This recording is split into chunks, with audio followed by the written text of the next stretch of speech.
Om Swastiastu, semeton semuanya, Swasti Prapta. Selamat datang di channel YouTube Undagi Bali. Bertemu kembali dengan Titiang Inyaman Murdana. Kali ini Titiang kembali hadir berbagi tip ya, berbagi tutorial bagaimana caranya menentukan pintu masuk pekarangan rumah yang menghadap ke utara. Nah, jadi sesuai dengan template yang Titiang tampilkan di layar ya. Jadi Titiang menjelaskan ini dari posisi utara. Nah, ini tanda kompas nih Titiang tunjukkan. T artinya timur, B artinya barat, S artinya selatan, U artinya utara. Jadi saya menjelaskan dari utara. Rumah ini menghadap ke utara. Sementara untuk jalan ini melintang dari barat ke timur. Itu harus dipahami terlebih dahulu agar bisa memahami maksud Titiang ya tentang tutorial ini. Cara memposisikan pintu masuk di pekarangan rumah yang menghadap ke utara. Nah, template yang Titiang tampilkan ini ada dua template atau contoh rumah. Jadi satu rumah yang gede. Nah, ini yang gede seperti di desa ya. Seperti gambar di desa. Maaf ya, rumah yang maksudnya. Nah, ini gambar yang kecil ini seperti rumah kecil minimalis katakanlah, seperti di BTN ya, kecil. Nah, seperti itu. Nah, jadi bagaimana caranya menghitung atau menentukan posisi pintu masuk ya? Tentu lebar pekarangan ini kita bagi ya. Ini kan melintangnya dari barat ke timur nih. Kalau untuk rumah yang gede, hitungannya itu selalu dari kiri ya. Nah, kiri mana yang dimaksud dengan kiri? Iki yang tampilkan figuran ini, berarti figuran ini berdiri di pintu di pekarangan kita ya, menghadap ke jalan. Mana tangan kirinya? Ini tangan kiri ya. Ini tangan kanan. Mana kirinya? Ini kiri. Artinya kirinya itu di barat. Posisinya di barat. Ini barat, ini timur. Itu terlebih dahulu. Kemudian sekarang kita akan menghitung karena inilah yang akan kita bagi semelan nantinya ya.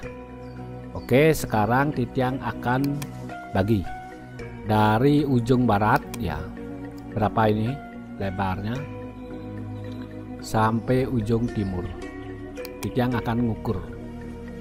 Oke, Titiang tarik sekarang. Nah, mudah-mudahan bisa terlihat ya angkanya. Agak susah karena memang gambarnya berat nih.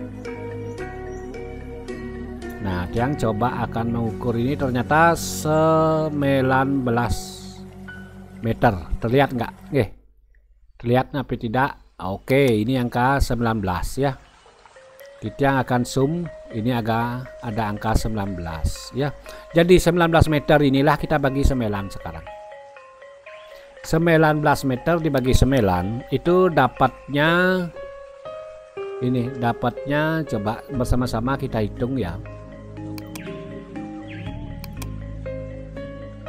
2 meter 11 ya, 2 meter 11. Jadi kalau 2 meter 11 kali 9 dalam arti 19 meter sudah bisa. Oke. Nah, ini kenapa dibagi 9? Yaitu sesuai dengan rujukannya ya. Rujukan dari sastra katakanlah seperti itu. Ada templatenya, Jukla, Juknis. Nah, seperti itu bagi 9. Nah, kemudian setelah kita mendapatkan apa ya, kotak-kotak ya, 9 kotak katakanlah. Jadi sesuai dengan template ada warnanya. Dan warna ini masing-masing warna ini atau masing-masing kotak ini memiliki dipercaya memiliki aura vibrasi yang berbeda ya, ada yang positif, ada yang negatif. Nah, sesuai dengan saran Titiang di awal, ngitungnya dari kiri berarti barat, berarti mulainya ngitungnya dari 1, 2 itu ke timur ya, 1, 2, 3, 4, 5, 6, 7, 8, 9 ya, mulai dari barat sampai ke ujung timur seperti itu. Oke, anggap saja ini apa ya, sudah valid pembagiannya dan memang betul valid ya. Ini sekedar contoh. Nah, jadi pembagian di 2 meter 11 ini di angka 1 ya. Angka 2 juga sama 2 meter 11 dan seterusnya. Oke, seperti apa aura dan vibrasi masing-masing warna ini. Merah sesuai dengan warna merah ya. Nah, jadi merah itu artinya larangan ya, tidak disarankan seperti itu. Jadi ketika kita memilih atau makna seperti itu, arti daripada di zona merah ini itu artinya pulih atau tan becik ya, artinya kita mendapatkan harta dengan cara yang tidak bagus. Itu kata sastra ya, dari barat. Nah seperti itu. Ini jika kita memilih nomor 2, apa artinya nomor 2 ini? Artinya nomor 2 ini sugih. Sugih itu kaya. Nah, jadi ini disarankan. Nah seperti itu. Kemudian yang nomor 3 sekarang. Nomor 3 warna kuning ya, bukan berarti tidak boleh.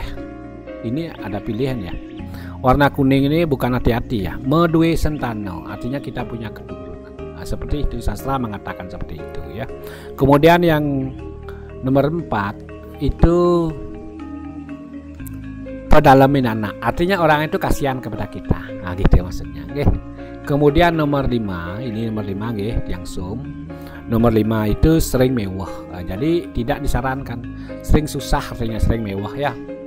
Kalau nomor 6, nah ini nomor 6 Nomor 6 itu sugih, bagus, warnanya hijau ya.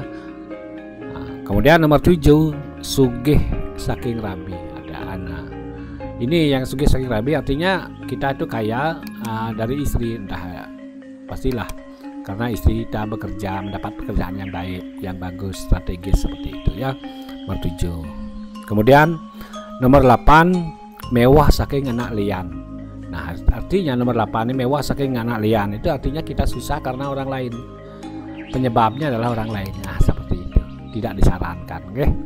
Kemudian yang nomor 9 sering mewah, artinya kita sering susah seperti itu. Nah itu sastra mengatakan seperti ini. Oke. Itu adalah dalil-dalil apa ya, anggap saja para tetua kita yang membuat ini ya.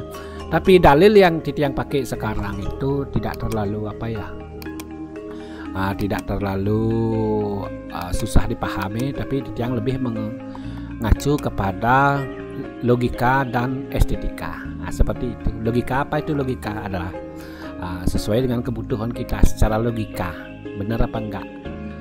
Seperti itu, logikanya memang layak enggak di sini menempatkan, kan seperti itu.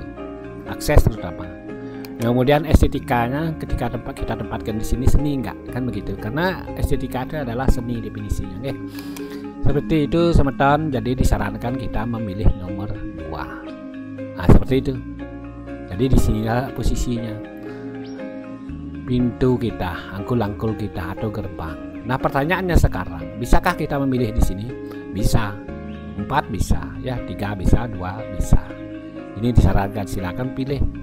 Sesuaikan dengan bangunan yang ada di rumah kita. Kalau misalnya bangunan itu sudah ada, seperti itu. Berbeda ceritanya kalau kita membangun dari nol, artinya belum ada apa-apa di sini. Ya anggap saja tanah sawah atau tanah ladang. Kita akan membuat rumah baru, ya tentu kita akan bisa mendesain atau menata atau membuat tata ruang rumah itu sebaik mungkin. Nah seperti itu, memposisikannya. Yang jadi masalah kan, permasalahannya itu kita sudah memiliki bangunan di rumah kita itu sayang kalau dibongkar gitu misalnya. Banyak sekali alasan ya. Nah jadi inilah pilihannya, ada rujukan nomor 2, nomor 3, nomor 4. Nah seperti itu. Nah, jadi untuk rumah yang gede seperti ini pembagiannya itu semelan. Begitu idealnya dibagi semelan. Nah, seperti itu ya sebenarnya. Jadi ketika dibagi semelan, beginilah tampilan rumah kita. Oke, katakanlah sekarang kalau kita punya graso, apakah kita lagi membuat angkul-angkul harus? Tidak harus ya. Ini kalau memang zona graso ini sudah berada di zona biru yang zona baik katakanlah ya. Ya jadi kalau angkul-angkul ini kita anggap pelengkap saja, aksesoris pemanis katakanlah, estetika pada dasarnya ya, karena kita akses di sini ya. Nah sekarang pertanyaannya, kalau misalnya kita membuat angkul-angkul perlu buat graso. Graso itu kan peruntukan, maafnya gerbang ya. Gerbang itu kan memang akses. Kalau memang kita punya mobil ya, jadi harus graso kita buat, nggak mungkin kita parkir di jalan seperti itu. Kalau kita punya graso lagi nggak buat angkul-angkul, ya tergantung kebutuhannya sekarang. Medianya memungkinkan apa tidak. Kalaupun kita tidak membuat angkul-angkul, no problem, karena ini sudah merupakan pintu masuk pekarangan rumah. Cuman beda apa ya? Cuman beda bentuk dan apa ya, luasan saja antara angkul-angkul dan gapura atau gerbang ini. Sama-sama peruntukannya keluar masuk. Kalau dulu kan tidak mungkin, zaman dulu jarang yang punya gerbang seperti ini.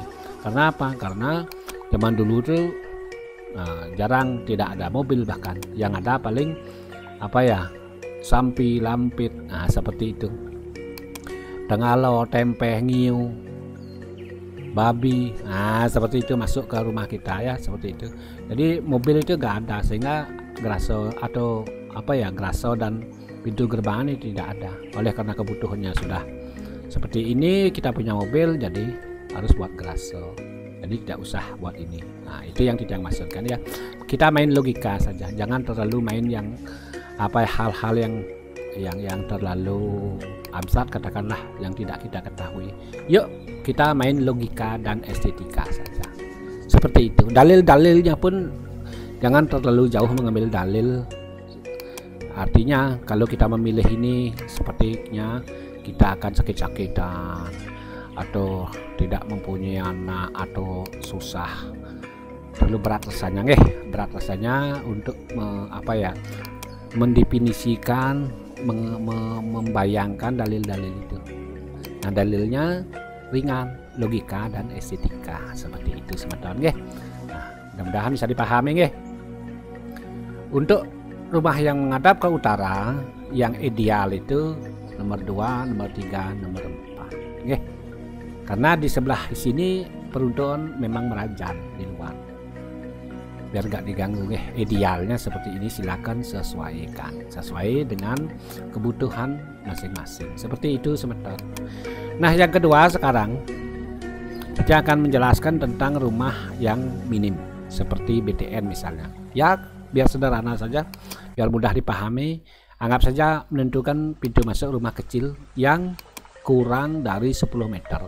Yuk sekarang kita hitung atau ukur ya, berapa sih lebar depan rumah ini. Nah, itu lebar depannya berapa ini? Lebar depan 983 bahkan ya, 9 meter 83, berarti kurang dari 10 meter. Oke, ini pembagiannya bagi 5. Pembagiannya bagi 5. Nah, ngitungin dari mana?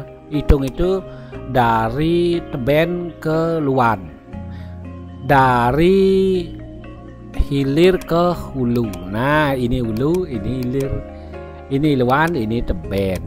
Nah, berbeda dengan ini.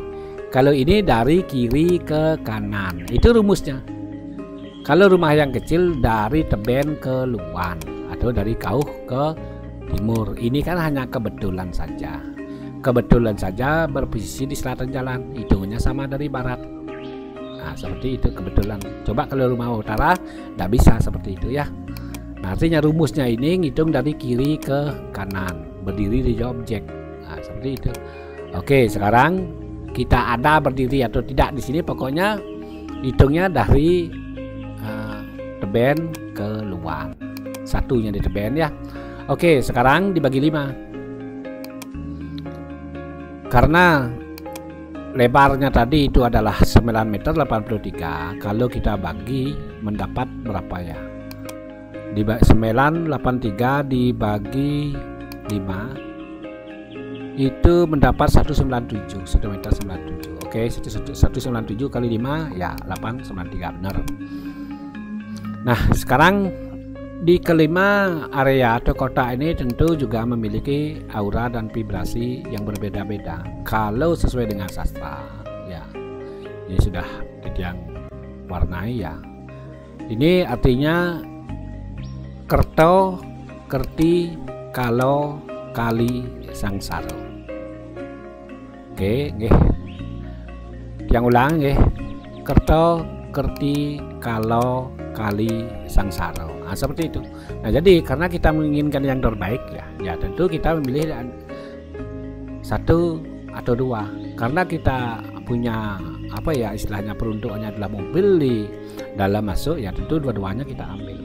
Yang penting salah satu yang disarankan ini, satu atau dua, kerti atau kerto, kerto atau kerti ya. Itu ada di zona lubang ini. Sama seperti ini yang di rumah gede. Yang penting zona yang kita pilih itu berada lurus di lubang ini. Itu yang maksudkan ya. Jadi tidak harus tepat sekali, tidak harus. Yang penting ada. Nah, seperti itu teman-teman. Nah, sekarang pengertian sekarang. Kerto, kerti, kalau, kali, sangsara. Kerto artinya kerto itu berarti kesejahteraan secara eksternal alam, katakanlah ya. Jadi kerto raharjo seperti itu, terhubung dengan alam. Jadi gemoh ripah leh jinawi tato titi tentram raharjo itu sehubungan dengan dunia alam, dunia luar. Nah, seperti itu. Kerto ya dalam arti kebahagiaan secara eksternal. Nah, itu artinya definisinya ya. Kerti apa itu kerti? Kerti artinya kebahagiaan secara internal, inner. Ya, budi pekerti gitu istilahnya. Kalau budi pekerti itu ya tentang inner, tentang apa yang ada dalam tubuh kita, diri kita. Budi pekerti katakanlah, kerti, yaso kerti, ya seperti itu ya. Budi pekerti ya. Jadi kebahagiaan yang bersifat inner. Oke, sekarang kerto, kerti, kalau. Apa itu kalau? Ini kalau nomor 3. Kalau pengertiannya itu adalah mengecoh, mengintimidasi. Nah, seperti itu. Tahu nggak mengecoh? Kalon gitu istilahnya. Terpapar ya. Terpapar hal atau aura negatif itu disebut kalon ya. Terpapar boleh dikatakan. Kalon, enak kalon itu kena iusan gitu istilahnya. Nah, terpapar kena iusan. Itu yang paling tepat ya menggambarkan aura negatif. Nah, jadi kita cepat marah ketika kita terpapar aura negatif, kalon istilahnya. Nah, jadi masalah kecil jadi besar. Nah, seperti itu. Mudah tersinggung, mudah marah. Itu disebut kalon ya. Kemudian nomor 4, kali. Nah, apa artinya kali? Kali itu artinya kita sudah masuk dalam sebuah apa ya hal negatif itu. Kita sudah mendapatkan efek dari negatif itu tadi. Kali sudah jatuh, katakanlah jatuh ke kali seperti itu. Tadi kan terpapar, terkecoh dengan hal negatif. Nah, sekarang kalau kali itu sudah memang betul-betul serius mengena. Kalau ibarat seperti racun ya. Jadi tadi kita kena terpapar racun. Sekarang ini sudah masuk racunnya. Nah, itu yang kita maksudkan. Kalau asumsinya itu adalah racun, anggap saja negatif ya. Nah, seperti itu.